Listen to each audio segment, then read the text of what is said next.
Hello everyone, this is James, the funeral director. Emphasis on the, because there's so many imposters. No, I don't know. But I know I haven't been answering questions in a long time. I've been really busy. And so tonight I thought I would go and open my inboxes and read the questions and answer as many as I can in one video.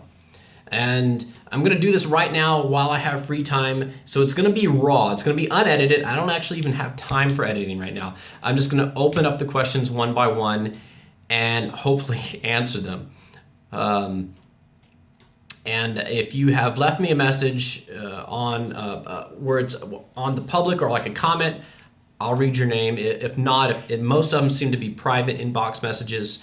If you send me a private message, then I'm not gonna give away your information. So let's get started. The first question is, okay. What is easier, using a vault lowering device or a backhoe to place a vault in a burial space? Okay. One, this is a pretty easy question. Anytime you have a lowering device or something that is made to lower some device somewhere, that's going to be the easiest. With a backhoe, you're going to get that swinging motion going on because it's connected to a chain. For those that don't know what this person is talking about, if you've ever been to a graveside service, you've seen the casket being lowered into the grave using the casket lowering device. With a vault, which is a form of an outer burial container, and I've made a video about this before, it sometimes, depending on the cemetery, they will use a vault lowering device. Yeah, so that's going to be the easiest because it's more precise. All right. Have you ever smelled a rotting corpse? Yes. Okay. Let's see. Number 3. How many years does it take in college to become a funeral director? I don't know if they teach mortuary science in college. I assume they do, but it's been a while. It's been almost 20 years since I was actually in mortuary school.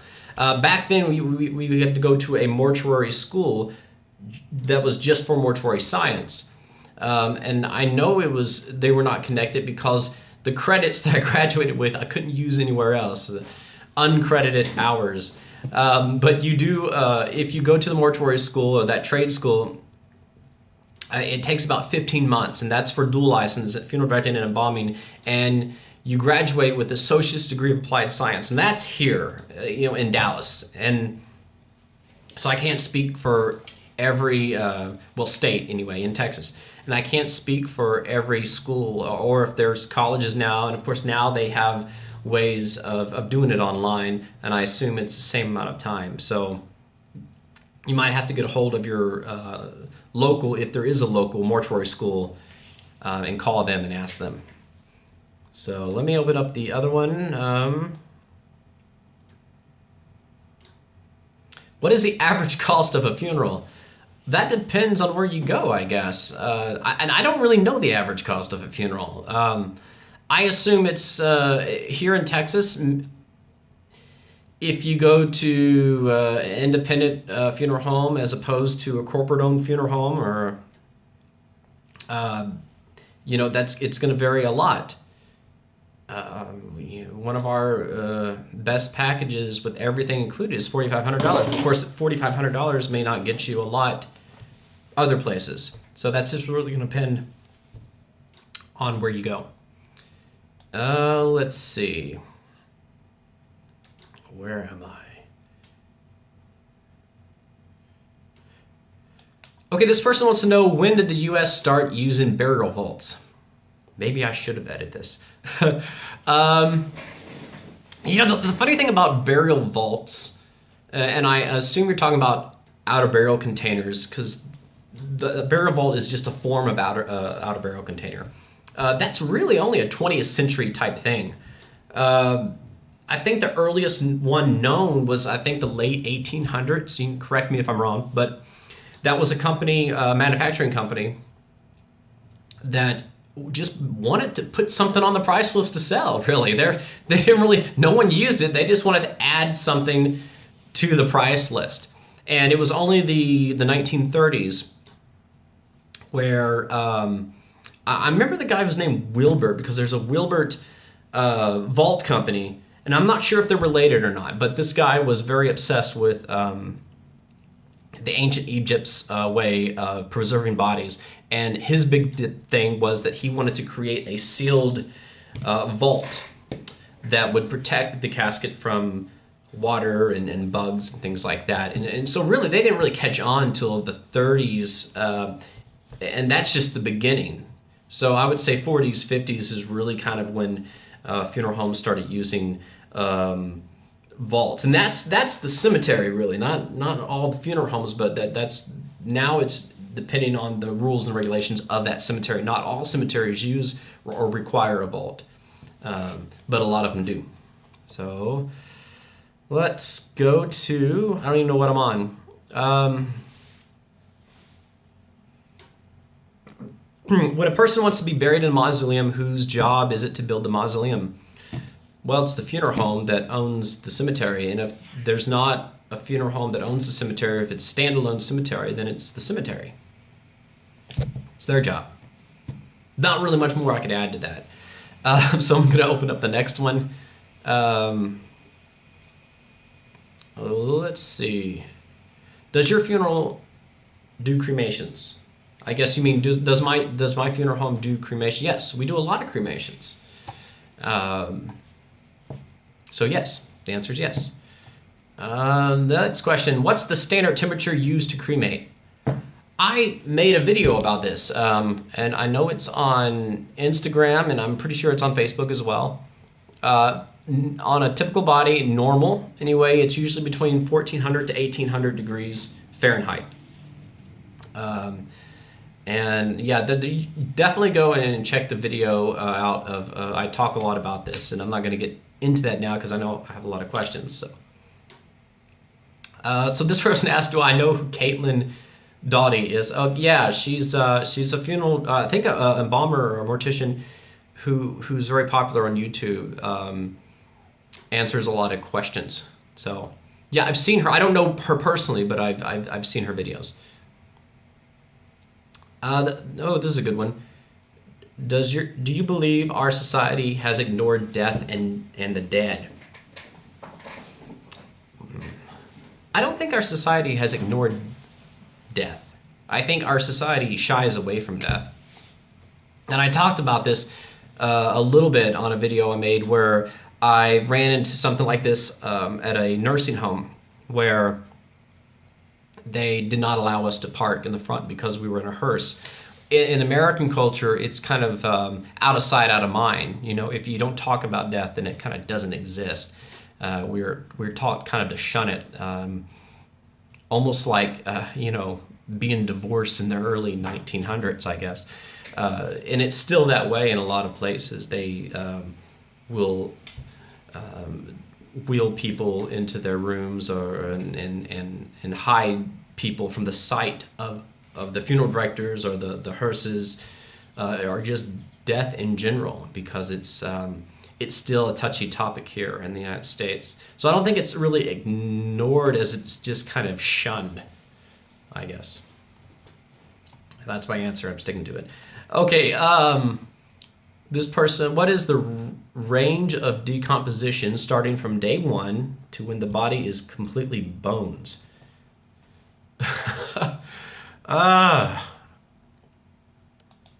Well, that's hard. That's going to be hard to...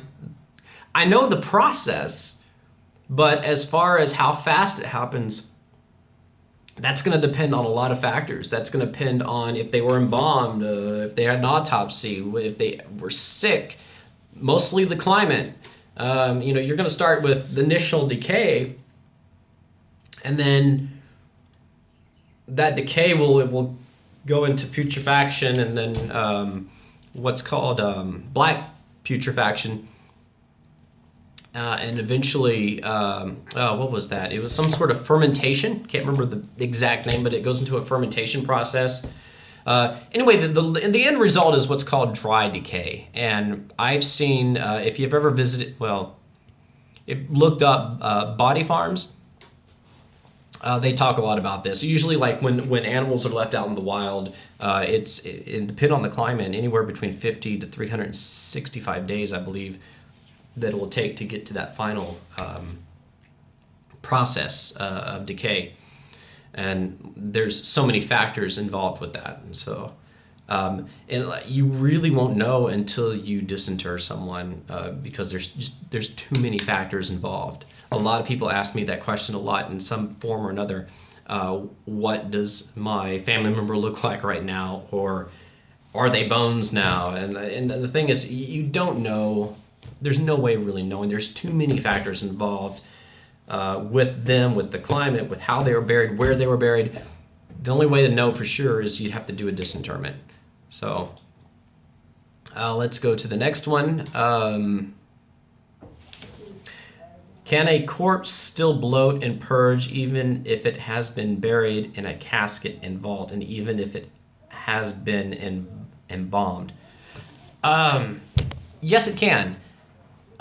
This happens all the time. You just do a search for exploding caskets in mausoleums.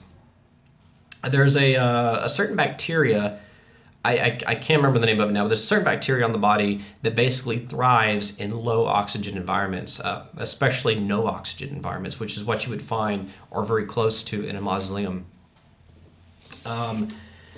That is just the start of what would cause a lot of the gas to build up inside the body. And if it has nowhere to escape, then you get a lot of exploding casket. I touched on this on a video recently regarding the casket, where a lot of mausoleums now will puncture, if it's a sealed casket, they will puncture the gasket, the rubber gasket, to let air escape. Let's go to the next one. What is livor mortis?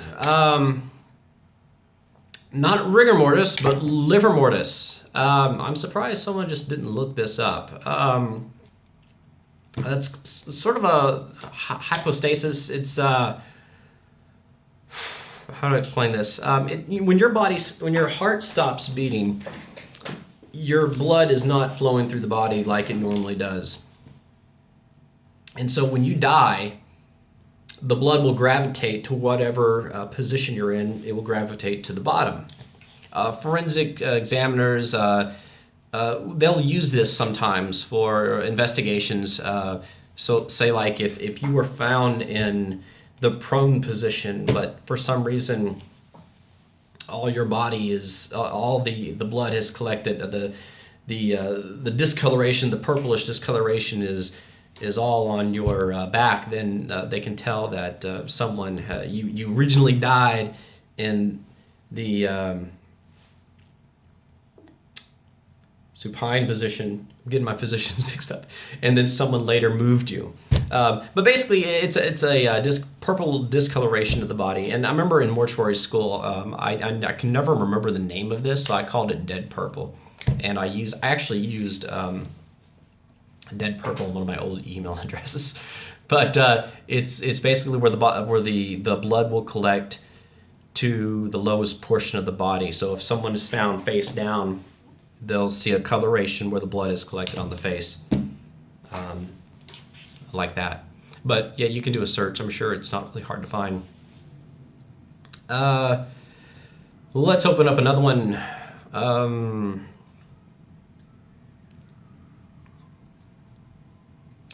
How do grave diggers know where to dig exactly? Well, there is a process to it. They're not just digging holes, hoping to strike a hollow area. All cemeteries actually have a map. I need to get some water, or whatever that is. Most cemeteries have a map of where everyone is buried, and if you don't have a map, you're not allowed to bury anymore. I know there's several cemeteries I know of locally that the map was lost due to some kind of fire at the office, and now they're no longer able to dig graves, and because they will affect the ones that are already buried there. But they do have a map, and it's sectioned out. They know precisely where to dig, and all their equipment, which is the same equipment they use every day, is designed to dig graves. So and each cemetery does it differently. So I can't speak on all, you know, cemeteries, but that's how they do it. They just keep track of who's buried where.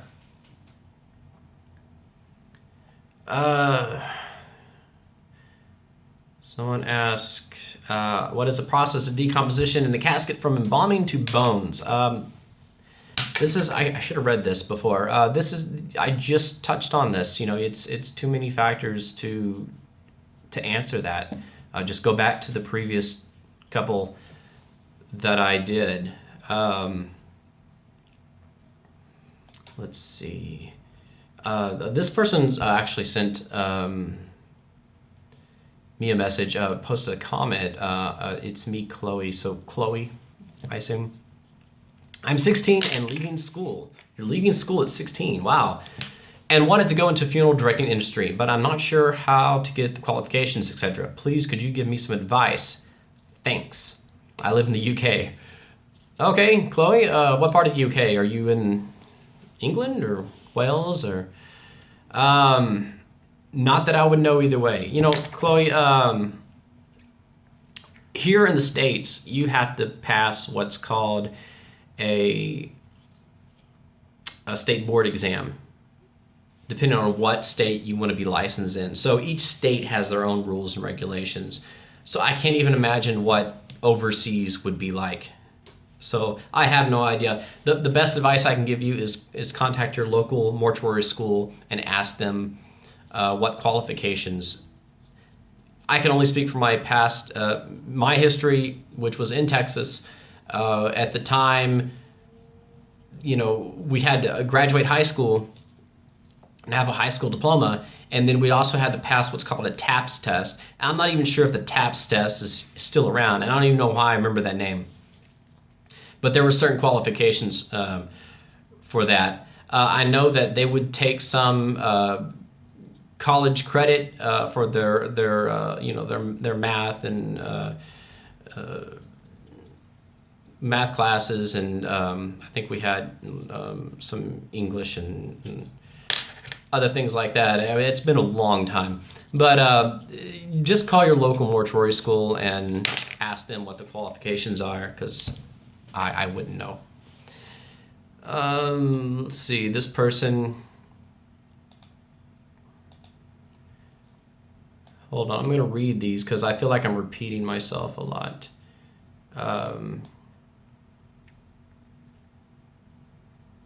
Okay, every so often I get questions, not even questions, I get people who are in the funeral business wanting me to basically stop what I'm doing. They don't like me giving out information. They're basically under the mindset of what happens in a funeral home stays in a funeral home. And, you know, that's, I can understand where they come from, but what they're doing is a bullying type move.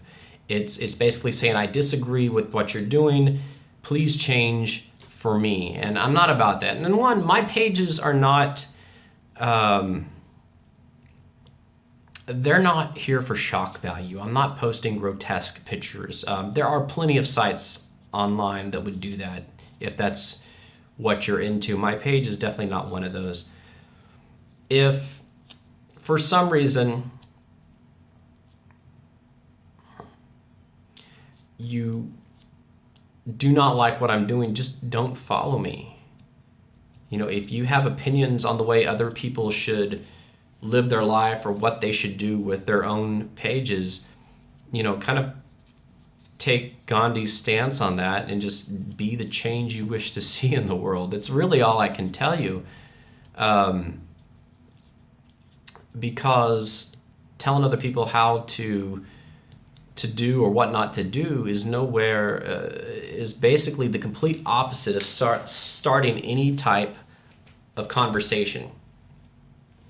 And so I don't understand people that will constantly, I don't know if this happens a lot or just to me, but you know, there's a lot of people that have a lot of social media sites, a lot of Instagram, a lot of Facebook pages who post a lot of things I assume these people just disagree with.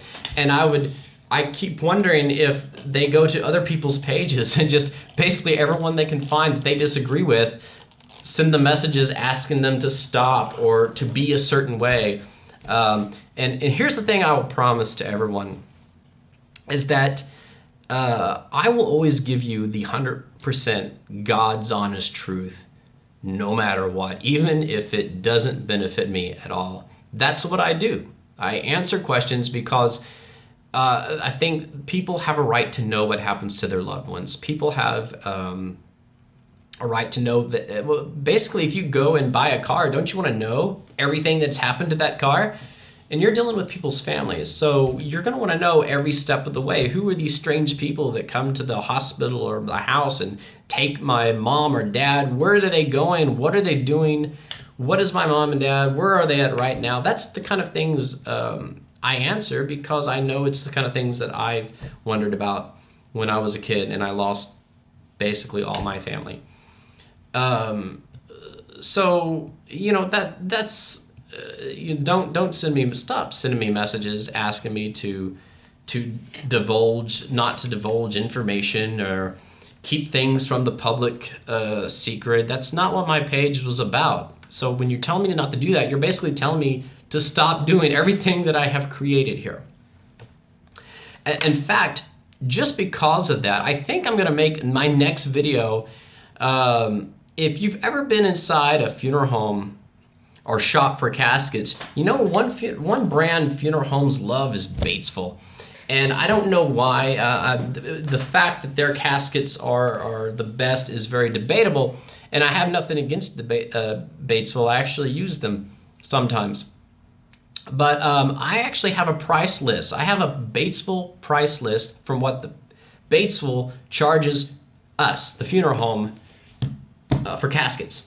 And I might just play a game with some of you. I will post some very popular Batesville caskets, and I'll ask you to guess how much they actually charge the funeral home, and I will reveal those prices just because I can. And so that should make a lot of people in the funeral business very happy. And then you can compare and contrast on how much you did or did not get taken advantage of.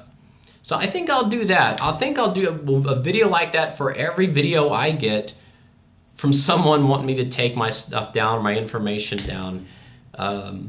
So I'm done with my rant. Hopefully I've answered a lot of your questions. I know there's still more, and some of them I'm going to send privately to them because they're very specific. So this is James, the funeral director. Good night, everyone. Until next time.